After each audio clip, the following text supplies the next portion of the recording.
Hello everyone! Welcome back sa aking YouTube channel. For today's video, ituturo ko po sa inyo ngayon kung paano gumawa ng GNT account para ito sa mga gustong magpapadala ng mga gamit or kahit ano sa pamilya ninyo o kaya nag-business kayo. Sobrang dali lang po nito guys. Kaya panoorin mo ito hanggang sa dulo. At guys, please subscribe sa aking YouTube channel and hit the bell button for more updates. Step 1. Pinakauna ninyong gagawin guys ay mag-download kayo ng GNT Philippines na app.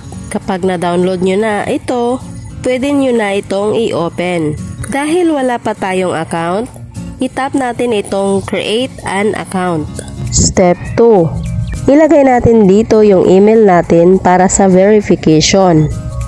Dapat yung email na active, yung ginagamit nyo ngayon.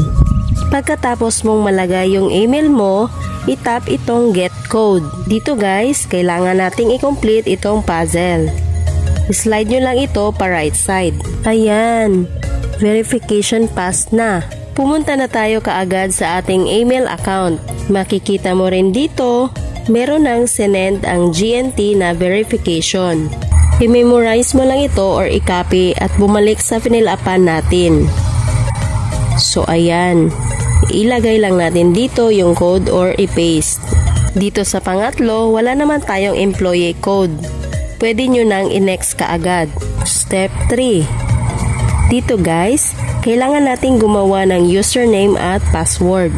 Dito sa pangatlo, i-confirm lang ang password. Pagkatapos, ilagay ang phone number mo at itap ang finish. Ayan. Thank you for registering. Itap lang itong X at kayo na bahala dito. So ayan guys, meron na tayong GNT account. Makikita nyo dito sa me na meron na talaga tayong account. Sobrang dali lang guys, no? Pwede na po kayong makapagpadala ng items sa kahit saang lugar nyo ipapadala. Dito na lang po tayo. Sana natulungan ko kayo. God bless you everyone!